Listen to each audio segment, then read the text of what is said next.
Boa tarde, caros estudantes. Na aula de história de hoje, nós iremos prosseguir com a Antiguidade Clássica, mas dessa vez nós iremos tratar sobre a civilização romana, né? Então, nas últimas aulas, nós falamos sobre a grega, né? Então, nessa aqui, nós iremos começar a tratar sobre a civilização romana. E a civilização romana, ela é bastante particular em vários aspectos, né? Sobretudo na questão da sua origem, né? A civilização romana, ela possui três origens distintas, né? Três histórias de origem distintas. E quais que seriam essas histórias, né? Nós temos a origem histórica, né, dos romanos, né? E o que seria a origem histórica dos romanos? Que é baseada na arqueologia, em dados científicos, também em algumas crônicas da antiguidade, em vários documentos, né? Cultura material, entre outros exemplos. A hipótese mais provável que nós temos é que Roma, né, ela foi uma cidade fundada por volta de 753 a.C., na planície do Lácio, próximo ao rio Tibre, no centro da Península Itálica. E qual que é a origem da civilização romana? Os romanos, na verdade, eles provavelmente teriam surgido da mescla de vários povos italiotas que habitavam a Península Itálica Central, né, na Antiguidade, no começo da Idade do Ferro. E que povos seriam esses, provavelmente, né? Principalmente os latinos, que eram aqueles que habitavam a região do Lácio e viviam principalmente do pastoreio, os sabinos, que eram outro povo italiota na Itália Central, né, com uma grande presença também de úmbrios, assim como etruscos, né?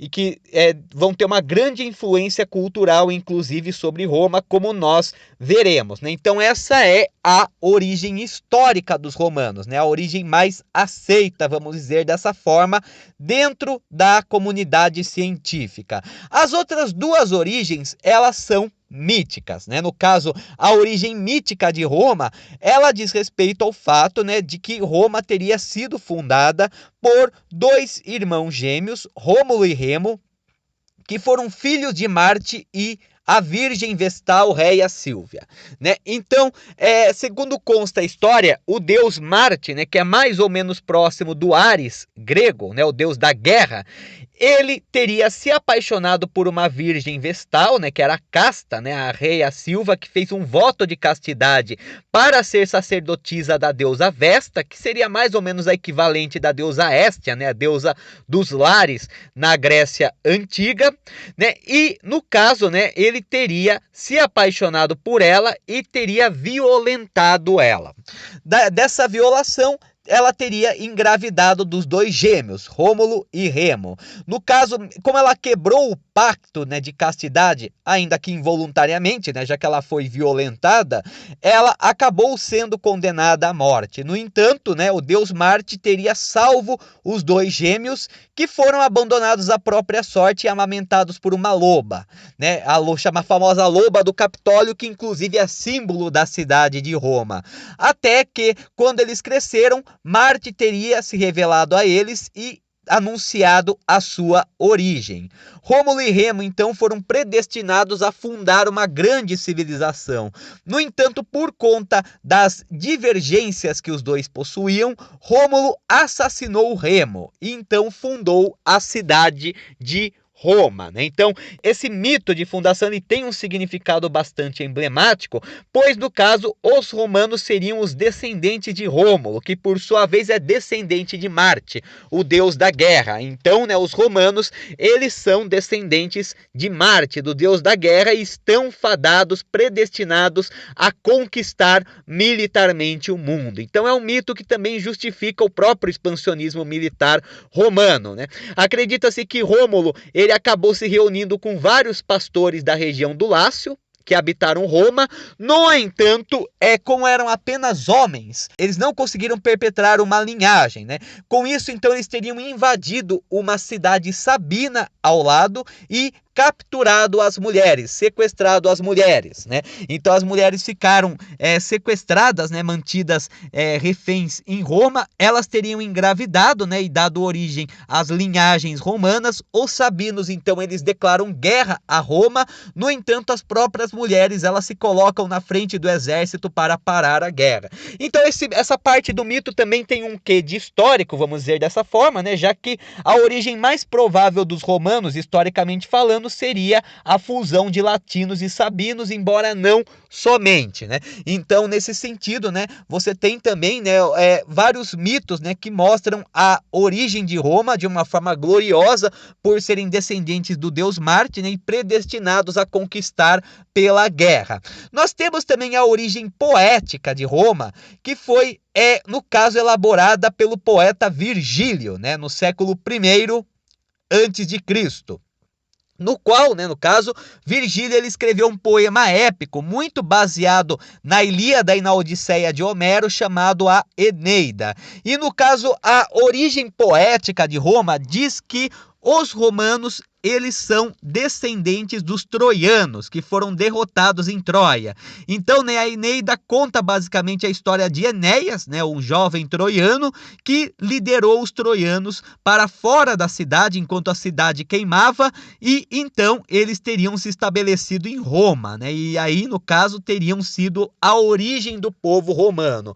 A Eneida, no caso, busca traçar também uma origem gloriosa para os romanos, né? Não uma origem bárbara, né, uma origem de pastores da Itália Central, mas uma origem dos grandes troianos, os heróis troianos que foram derrotados e que sobreviveram à Guerra de Troia, né? Então Roma, ela, né, possui essas três origens principais. Claro que a origem histórica, né, é a que é a mais aceitável, né? Então, né, se a gente for observar bem, né, a Itália pré-romana, ela era habitada por diversos povos, né, diversos povos de origem indo-europeia, né, que habitaram a Península Itálica por volta da Idade do Ferro, né? Então, entre os principais povos que viveram na Itália antes dos romanos, nós tínhamos os lígures e os venéticos, réticos e lepônicos mais ao norte, os gauleses também, que habitaram o norte da Península Itálica. No sul, nós teremos os gregos, com a chamada Magna Grécia, na região da Sicília, né? Nós vamos ter também os oscos, os úmbrios, os messápicos e os picenos, né? Entre vários outros povos que habitaram essa região, assim como os latinos e os sabinos também. No entanto, uma das civilizações mais destacadas da Península Itálica na Idade do Ferro foram os etruscos, né? Enquanto a maioria dessas outras sociedades se organizavam em tribos do sistema de clã, né, muitas vezes viviam da agricultura e do pastoreio, os etruscos, eles chegaram a desenvolver estados, né, muito bem estruturados, muito bem consolidados na Península Itálica. Os etruscos, assim como os gregos, eles se organizavam em cidades-estado, né, várias cidades-estado na Itália Central, né, uma das mais conhecidas e preservadas é a cidade de Bagnoregio, né, mas nós temos muitas outras, né, nós temos Vetulônia, Volsínios, Perúzia, Cortona, nós temos também Tarquínia, entre tantas outras cidades-estado etruscas, né? Então os etruscos, eles acabaram ocupando, tendo uma grande hegemonia na Itália Central antes dos romanos, e mesmo depois da fundação de Roma, os etruscos chegaram a dominar a cidade, né? Tanto que a primeira fase da história romana, como nós veremos, é a monarquia, né? Os primeiros reis romanos eram latinos, né? Eram do Lácio. Depois, né, nós temos reis etruscos em Roma, o que indica que Roma acabou sendo incorporada ao grande domínio etrusco. E muito da cultura etrusca acabou sendo incorporada pelos romanos, né? Os romanos, na verdade, a cultura romana, ela é bastante sincrética em certo sentido, né? Inicialmente, a cultura romana, ela irá mesclar elementos dos italiotas da Itália Central, dos gregos ao sul da Península Itálica e dos etruscos também.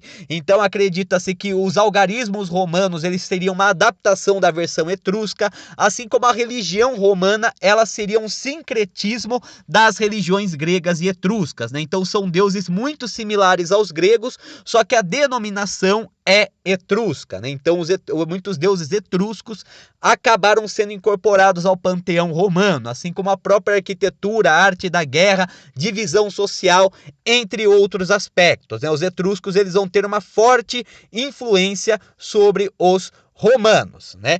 Aí então nós temos a fundação de Roma, né, datada de 753 a.C.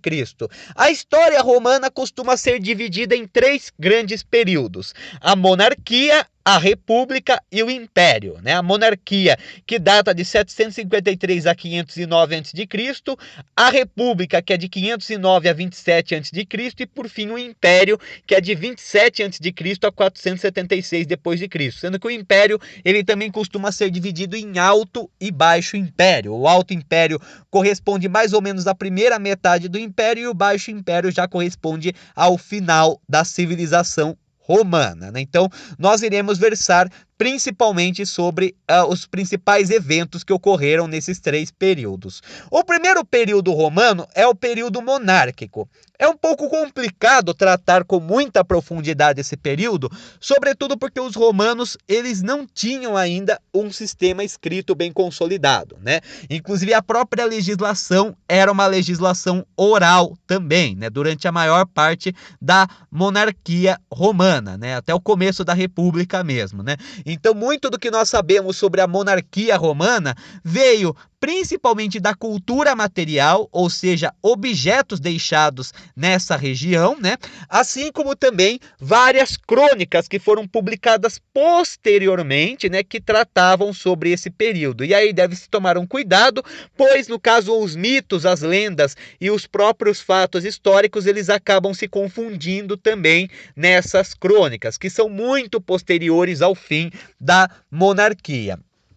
Então, né, nós vamos ter, entre alguns exemplos, né, do que nós conhecemos sobre a monarquia romana, é que Roma era chefiada por um rei que era conhecido como Rex, né? E o rei ele possuía atribuições administrativas, então ele era o poder executivo, jurídicas e ele era também o poder judiciário, além de ser o comandante militar e sumo sacerdote também. Então você tem inicialmente na história romana um poder bastante centralizado nas mãos do rei. O poder legislativo era representado por um conselho de anciãos, que eram os mais velhos, né, da cidade de Roma, né, da nobreza romana, mais ou menos parecido com a gerúsia dos espartanos, né? E que posteriormente irá originar o Senado romano, né? E que tinha as funções legislativas, inclusive com poder de veto sobre leis propostas pelo rei. Então, embora o rei tivesse grande poder, ele até podia propor lei, mas quem decidia as leis era o conselho de anciãos. No entanto, você tinha, né, ou muitas vezes um atrito entre o rei e o conselho de anciãos, posteriormente o Senado, né? Muitas vezes o rei ele acabava passando por cima do Senado. Nessa época, o Senado ele tinha um poder mais consultivo, vamos dizer dessa forma, do que um poder de decisão propriamente dito, né? E havia também, né, paralelamente ao Senado, uma assembleia formada pelos grandes proprietários de terra, né? Apesar dessa divisão de poder, nós temos ainda o Rex, né, o rei, que concentrava a maior parte do poder nesse primeiro momento, né? A economia romana da monarquia, pelo que se acreditava, se baseava principalmente no pastoreio, né? Com a influência etrusca na região, houve a drenagem de terras baixas, fazendo com que várias terras fossem férteis, né? Era uma região pantanosa, essa região da Itália Central, né? E os etruscos, eles teriam desenvolvido meios de se drenar esse pântano para a prática da agricultura, quando eles passaram a ter um domínio sobre Roma, né? Ainda nesse período monárquico. Roma, acredita-se, teria sido fundada entre 7 colinas, né? E durante o período da monarquia, Roma não teve uma expansão tão considerável. Basicamente, Roma passou a dominar algumas regiões periféricas, né, das 7 colinas e algumas outras regiões próximas, né? Mas não houve um grande expansionismo militar romano nesse primeiro momento, né? Embora os romanos já fossem bastante militaristas nessa época, não houve um grande expansionismo, podemos dizer dessa forma, sobretudo porque os etruscos também tinham uma grande influência na região, né, as cidades-estado etruscas. Então, né, geralmente, tradicionalmente, são creditados 7 reis de Roma, né, no caso, os 4 primeiros, eles são latinos, né? Eles são provenientes do Lácio, sendo o mítico Rômulo, que seria o fundador de Roma, seguido por Numa Pompílio, Túlio Hostílio e Anco Marcio, né? Esses 4 reis teriam origem latina, né? E depois, né, nós temos os 3 últimos reis que são etruscos, né?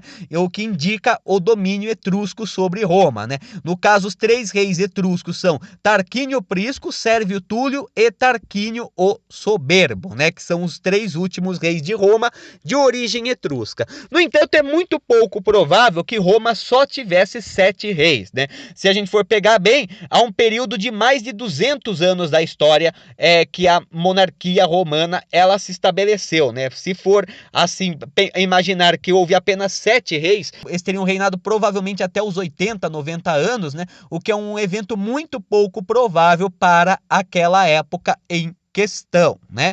Então, no caso, justamente por conta dos atritos que existia entre o rei e o Senado, né, acredita-se que no último governo monárquico romano, de Tarquínio o Soberbo, né, o Senado ele conseguiu depor o rei, né, conseguiu depor o rei Tarquínio o Soberbo e então passou a governar a cidade e Roma teria deixado de ser uma monarquia para se tornar uma república. Essa passagem da monarquia para a república também é representada em um mito, né, o chamado mito de Lucrécia, né, que diz respeito a quando os romanos eles teriam partido numa expedição militar e começaram a se questionar sobre o que suas esposas faziam enquanto eles estavam fora da cidade, né? No caso, os romanos teriam abandonado o fronte de batalha, voltado para a cidade e perceberam que todas as esposas estavam traindo seus maridos, com exceção de Lucrécia, né, que era inclusive filha de um importante senador. No caso, o comandante militar romano Sexto Tarquínio, que era filho do rei Tarquínio Soberbo, teria se apaixonado por Lucrécia dada a sua castidade, né? Dada a sua pureza, né? Ele tentou avançar sobre Lucrécia, no entanto, Lucrécia ela se negou. Sexto Tarquínio, ele então teria estuprado Lucrécia. Lucrécia, então, ela teria se matado por conta disso, mas antes teria relatado ao seu pai e ao seu marido, né? Com isso, então, né, o Senado teria deposto Tarquínio o Soberbo, né, que seria o pai de Sexto Tarquínio. Na verdade, esse mito, ele basicamente revela, né, justamente o fato do rei várias vezes tentar se sobressair sobre o Senado romano, né? Então, na verdade, é uma metáfora, podemos dizer dessa forma, para explicar, né, às vezes que o rei buscava abusar a autoridade. E com isso você tem justamente nessa metáfora mostrando, né, como que muitas vezes os reis, né, e a família real de uma forma geral era bastante inescrupulosa ao tentar se sobressair sobre o poder legislativo do Senado, né? Mas na verdade o mais provável é que justamente por conta das várias tensões entre o rei e o Senado acabou dando um golpe, depondo o último rei, né, que é acreditado como o rei Tarquínio Soberbo. Também tem uma questão até mesmo identitária nisso daí, né, porque Tarquínio era um rei etrusco e acredita-se que com o Senado depondo Tarquínio, né, os romanos eles recuperaram sua independência com relação aos etruscos, o que marcaria o apogeu da civilização romana, enquanto a civilização etrusca iria entrar em decadência, né? Na época da monarquia mesmo, os romanos eles já tinham uma divisão social fortemente estratificada e que é em muitos aspectos herdada da sociedade etrusca, né? E como que era então a divisão social romana? Nesse primeiro momento havia pouca mobilidade social, o direito ele era garantido pelo nascimento, né? Ou seja, os descendentes dos fundadores de Roma, né, tinham maior prestígio e maior decisão política, né? E era muito complicado alguém mudar de classe social, mais ou menos como ocorria na Grécia, né, nas cidades gregas, podemos dizer dessa forma. Então, né, a sociedade romana era dividida em 4 principais camadas, num primeiro momento, né? Depois aumenta, mas inicialmente nós temos 4 principais classes sociais em Roma. A primeira era dos patrícios, né, que são aqueles os provenientes da pátria, né, os provenientes da terra. Os patrícios eles seriam descendentes dos fundadores de Roma, eles que num primeiro momento possuíam direitos políticos, eram grandes proprietários de terra e era a camada social dominante, embora fosse o menor número, né, a menor população, né? Então, inicialmente, quem dominava o Senado, dominava as assembleias, tomava as decisões políticas eram os patrícios, né? Aí nós tínhamos uma classe intermediária que eram chamados clientes. Os clientes eram dependentes dos patrícios, então indivíduos que colocavam sob proteção ou dependência dos patrícios em troca de certos serviços. Então, até hoje é um enigma, muitas vezes, a origem dos clientes, né? Como que essa classe surgiu, né? Porque eles não eram patrícios, né? Eles não eram descendentes dos fundadores de Roma, mas eles conseguiram um certo destaque social. Não se sabe ao certo como, né? Algumas vertentes acreditam que os clientes eles teriam auxiliado os patrícios, né? Talvez salvo os patrícios em guerra, ou então ajudado os patrícios economicamente, entre outros aspectos, né? Em outras versões, você tem os clientes como dependentes dos patrícios. Eles não são patrícios, eles são agregados aos patrícios, moram com eles, né? Vivem sob proteção deles, no entanto, prestam alguns serviços também para eles, né? Aí nós temos os plebeus. Os plebeus, em teoria, eles eram livres, né? E eles não tinham direitos políticos, né? Eles viviam principalmente do comércio e do artesanato, serviam também no baixo escalão do exército, né? Eles lutavam por Roma, eles que formavam a linha de frente do exército romano. Eles são muitas vezes descendentes de povos que chegaram a Roma depois, né? Então, enquanto os patrícios eles são descendentes dos fundadores, os plebeus eles são descendentes de povos que depois chegaram a Roma, que migraram para Roma para fazer comércio, mais ou menos como o caso dos metecos em Atenas, né? E que, apesar de livres, né, eles não tinham nenhum direito à cidadania e nenhum direito à participação política. No entanto, os plebeus eles tinham muita importância para a cidade, pois eles que protegiam a cidade, já que eles eram baixo escalão do exército, enquanto os patrícios eram os comandantes, e também eles que eram os grandes responsáveis pela economia da cidade a partir do comércio e do artesanato, né? Isso inclusive vai levar a uma série de atritos entre patrícios e plebeus, pois os plebeus eles terão uma importância fundamental para o funcionamento da cidade de Roma, porém não serão reconhecidos, né? E a última classe, né, a base da sociedade romana, eram os escravos. Os escravos, eles em geral eram prisioneiros de guerra, né? Eles começam a aparecer quando Roma se expande, né? Ou então pessoas adquiridas pelo grande tráfico de escravos no mar Mediterrâneo, né? Que foi bastante explorado pelos gregos e fenícios também, né? Então, os descendentes dos escravos também eram escravos, né? Os escravos, eles atuavam nas mais variadas funções em Roma, né? Nós tínhamos escravos que trabalhavam em campos, em grandes plantações, nós tínhamos também escravos que trabalhavam em minas, né? Assim como escravos domésticos que cuidavam dos serviços domésticos, até alguns escravos que eram também assessores, conselheiros, contadores, educadores, né, de seus senhores também, né? Então a função do escravo na Roma antiga era uma função bastante variada. No entanto, o escravo não era senhor de si. Ele era muitas vezes tido como uma propriedade, inclusive ele podia ser vendido ou trocado.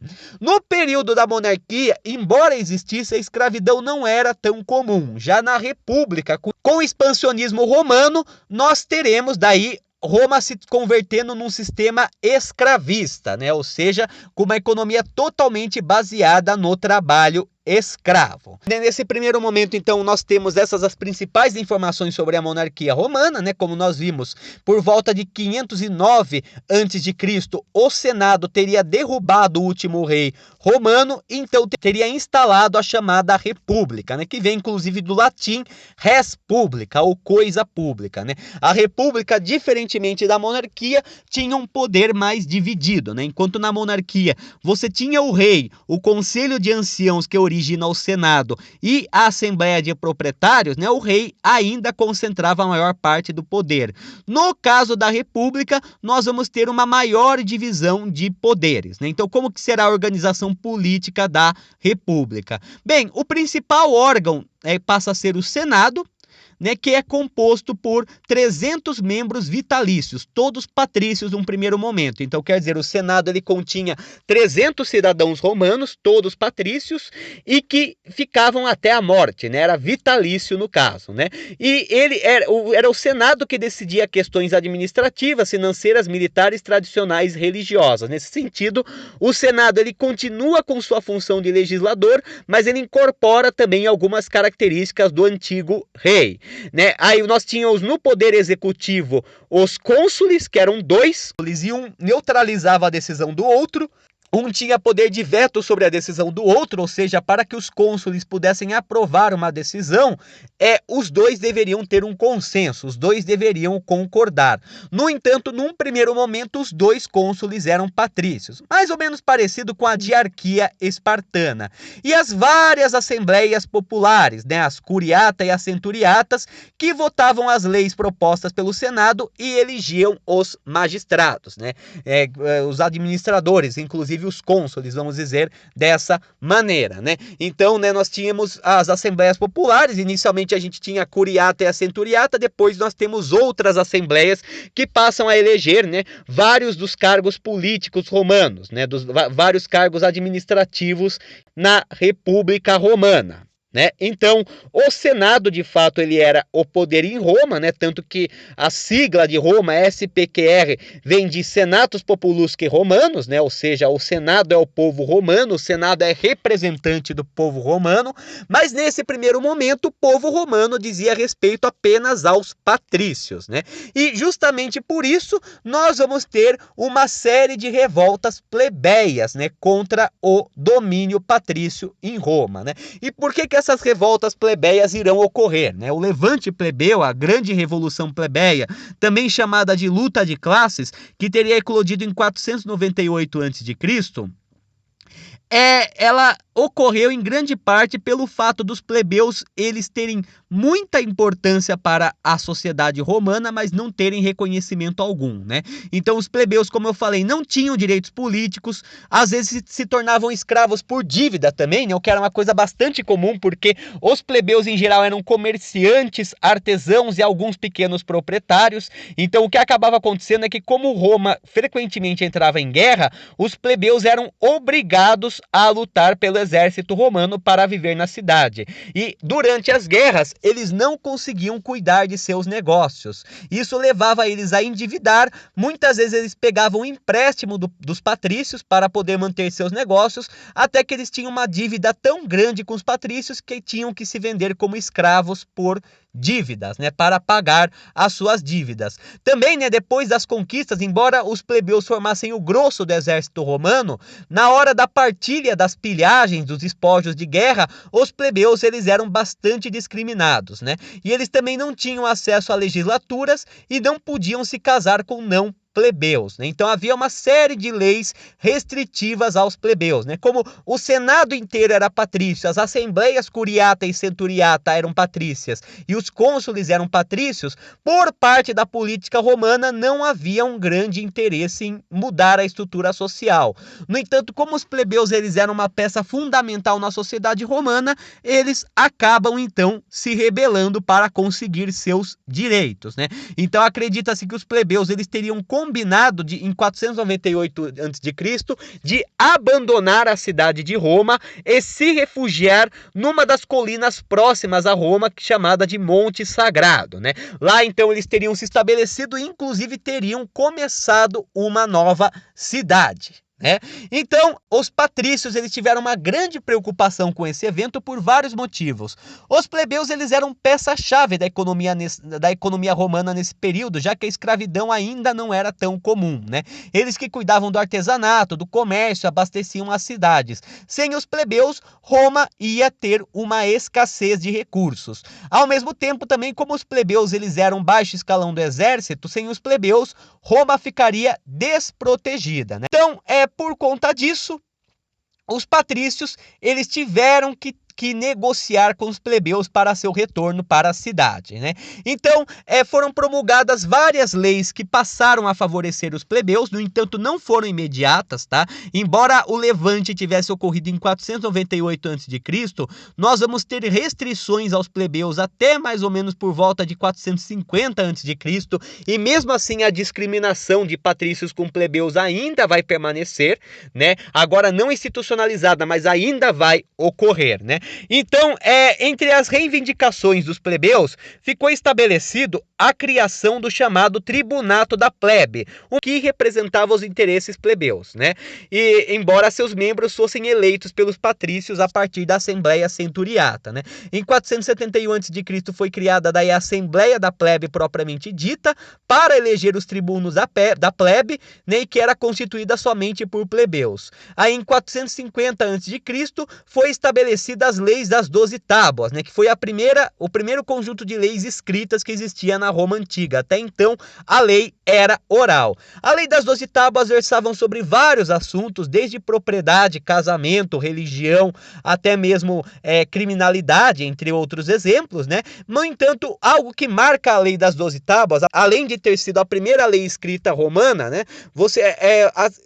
Ela passou a ser atribuída a todos os romanos livres. Isso é um marco importante porque nesse sentido, né, que nós temos o surgimento da noção de direito romano, que é uma das principais contribuições dos romanos para a nossa civilização, né? E no que consiste o direito romano em certo sentido? O direito romano, ele estabeleceu, né, que a cidadania, o pertencimento à cidade, ele seria garantido não mais pelo nascimento ou por laços tradicionais, mas pela proteção da lei romana, né? Então, com isso, os plebeus, eles passam a ser cidadãos romanos também, né? A cidadania em Roma, ela deixou de ser aquela cidadania vinculada a lugar e à linhagem, como era mais ou menos o caso das cidades gregas, né? E passou a se estender para a esfera do direito, ou seja, todos aqueles contemplados pela lei romana, né, poderiam se tornar cidadãos romanos, né? Então, essa foi uma das peças fundamentais das leis das 12 tábuas, né? Uma das contribuições fundamentais para Roma Antiga, né? E mesmo para as civilizações posteriores, que muito se inspiraram no direito romano, que veio dessas leis das 12 tábuas. Aí, posteriormente, né, nós teremos a lei Canuleia, em 445 a.C., que concedia o direito de casamento entre plebeus e patrícios, embora fosse raro, né, já que ainda havia uma discriminação dos patrícios com relação aos plebeus, né? No entanto, agora já não era algo proibido, já era algo permitido. E no século III a.C., né, nós vamos ter também as leis licínias, que garantiam a diminuição das dívidas, a reforma agrária em Roma, a distribuição de terras para os plebeus e o fim da escravidão por dívidas, e a lei Ogúnia, que garantia igualdade de direitos religiosos aos plebeus. Isso é importantíssimo também, porque como nós vimos, né, os plebeus, eles eram muitas vezes descendentes de estrangeiros. Então eles tinham muitas vezes religiões que eram diferentes da religião romana, da religião tradicional romana.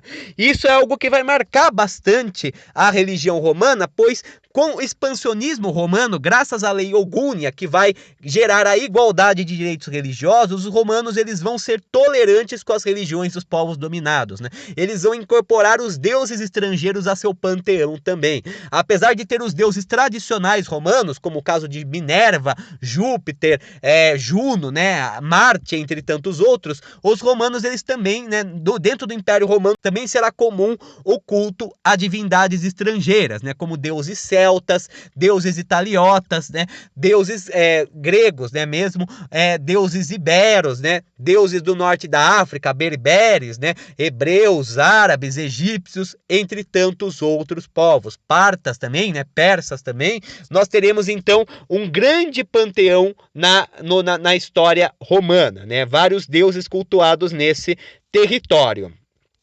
Então, com isso, né, nós teremos uma estrutura política romana nova, né? Nós teremos o Senado, né? Inicialmente o Senado, ele ainda era majoritariamente patrício, depois ele começa a receber a adesão dos plebeus como senadores, né? Aí nós tínhamos a Assembleia Curiata e Centuriata, né? A Assembleia Tributa também, né? Que em geral era composta por patrícios e que elegiam alguns dos magistrados, né? Então, no caso, a Assembleia Centuriata, ela era responsável por eleger os cônsules, os pretores e os censores, que eram cargos políticos na Roma antiga, enquanto a Assembleia Tributa vai cuidar vai ser responsável pelos questores e pelos edis curios, né, que vão ser alguns dos cargos romanos, né. A Assembleia da Plebe vai eleger o tribuno da plebe, os tribunos da plebe, que vão ser representantes dos plebeus, e também o edis plebeus, né.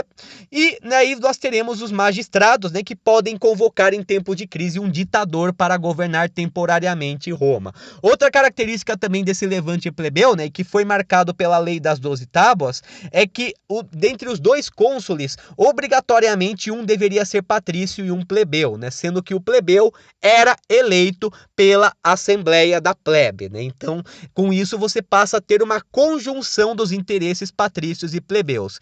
E a grande consequência dessa conjunção dos interesses patrícios e plebeus será a grande expansão territorial romana, né? E em que medida nós podemos afirmar isso?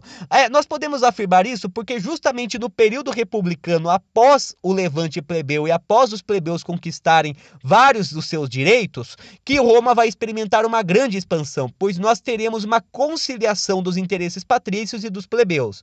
Os patrícios, eles buscavam expandir Roma para conseguir mais terras e também escravos, né? No entanto, o expansionismo romano foi muito curto nesse momento, pois era apenas o interesse dos patrícios que valia. No entanto, os plebeus, eles tinham interesses também comerciais, e para eles era muito conveniente, né, já que era uma classe também de comerciantes, para eles era muito inconveniente a expansão do comércio romano, né? Então a expansão do comércio romano seria acompanhada da expansão militar, né? Então, nesse aspecto, o interesse da nobreza dos patrícios de conquistar terras e escravos e o interesse de expansão comercial dos plebeus irão ser conjugados, levando a uma grande e rápida expansão territorial romana no período republicano, né? Então, nós vamos ter 275 a.C., os romanos passaram a ter domínio sobre toda a Península Itálica, né? E posteriormente Roma começa aos poucos a conquistar todo o mar Mediterrâneo, né? Então, Roma vai lançar uma grande campanha expansionista pelo mar Mediterrâneo, né? Conquistando vários outros estados e povos que viviam nessa região, né? Durante praticamente toda a história romana. A partir desse momento, nós teremos esse expansionismo. Até o Baixo Império, mais ou menos, nós teremos esse expansionismo romano, né? Uma das grandes marcas do expansionismo romano será justamente a chamadas guerras púnicas, né? E o que foram as guerras púnicas? As guerras púnicas diz respeito a quando Roma começa drasticamente a se expandir e acaba entrando em choque com outro império em expansão no mar Mediterrâneo, que era Cartago, que nós já havíamos tratado, né? Cartago, ela era uma colônia fenícia, né? Os fenícios, o povo do Líbano, de comerciantes que fundou vários entrepostos comerciais pelo mar Mediterrâneo. Mesmo depois que as cidades fenícias tivessem sido tomadas pelos persas e depois pelos macedônios, né? Algumas colônias se desenvolveram em grandes centros urbanos. Cartago foi uma delas, né? Uma colônia fenícia localizada na Tunísia. Cartago experimentou um grande desenvolvimento por conta das rotas comerciais que passavam por aquela região, se desenvolveu bastante e conquistou praticamente todo o norte da África, assim como o sul da Península Ibérica, a partir do comércio e a partir do setor militar também. Os cartaginenses, né, eles acabam chegando inclusive na ilha da Sicília, e durante a expansão romana nós teremos o choque entre Roma e Cartago, né? Que vai acabar, né, levando a uma grande disputa pela obtenção do monopólio comercial no mar Mediterrâneo, né? Então, né, algumas vezes, inclusive, nós teremos uma aliança entre Cartago e Roma, né? Cartago e Roma vão se aliar algumas vezes para combater piratas que atacavam o comércio no mar Mediterrâneo. Isso, inclusive, irá levar à guerra dos romanos contra o Épiro, né, no qual os romanos serão derrotados, mas que irão causar um grande estrago dentro do reino do Épiro, né? Daí que inclusive veio o termo vitória pírrica, né? Pois o rei do Épiro era o Pirro, né? O Pirro do Épiro, que teria vencido os romanos, mas seu exército teria sido totalmente destruído, né? Então o termo vitória pírrica ele teria surgido por conta disso, né? De uma vitória que acaba sendo tão custosa que o resultado dela acaba não satisfazendo todo o custo da vitória, né? E também contra os piratas ilírios, né? Que inclusive irá levar posteriormente, né, às guerras ilíricas, quando os romanos eles acabam atacando e conquistando a Ilíria, né? No entanto, Roma e Cartago passam a vivenciar alguns atritos entre si, né? Por conta do comércio do mar Mediterrâneo e do expansionismo militar dos dois impérios, até que em 246 a.C., os dois impérios irão travar uma guerra, né? No caso, serão 3 conflitos entre Roma e Cartago, né? Então, inicialmente nós vamos ter um conflito no qual você vai ter, principalmente na Sicília, né? Roma e Cartago vão disputar as ilhas da Península Itálica, do Mar Mediterrâneo, e Roma sairá vitoriosa, né? Aí, no caso, Cartago irá conclamar o seu principal general, né, o Aníbal Barca, para invadir Roma pelos elefantes, né? No caso, Aníbal ele vai conseguir, com seu exército de elefantes, chegar aos territórios romanos, vai pilhar algumas cidades. No entanto, os romanos conseguirão lançar uma expedição para Cartago a tempo, fazendo Aníbal recuar. E por último, né, a Terceira Guerra Púnica, ela irá ocorrer, né, quando Escipio Emiliano, né, o Escipio africano, né, ele acaba lançando uma expedição para invadir Cartago. Cartago é totalmente destruída, né, e a terra, inclusive, é salgada, né? Acredita-se que Escipio Emiliano ele teria ordenado que as terras de Cartago fossem preenchidas com sal para que nada mais crescesse naquela terra, né? Inclusive, parafraseando, né, o grande discurso romano durante a época das guerras púnicas, né, atribuído muitas vezes ao político romano Catão, né, delenda Cartago est, né, Cartago deve ser destruída, né, a grande guerra entre Roma e Cartago, que passou por várias etapas, alguns momentos de vitória cartaginense, mas mais para o final a vitória romana propriamente dita, né, que levou então a anexação das colônias cartaginenses pelos romanos, até por fim a destruição total de Cartago por Escipio Emiliano ou Escipio africano. Com a vitória romana nas guerras púnicas, Roma passa a ter pleno domínio no mar Mediterrâneo, né? Além de dominar a Península Itálica e a ilha da Sicília, né?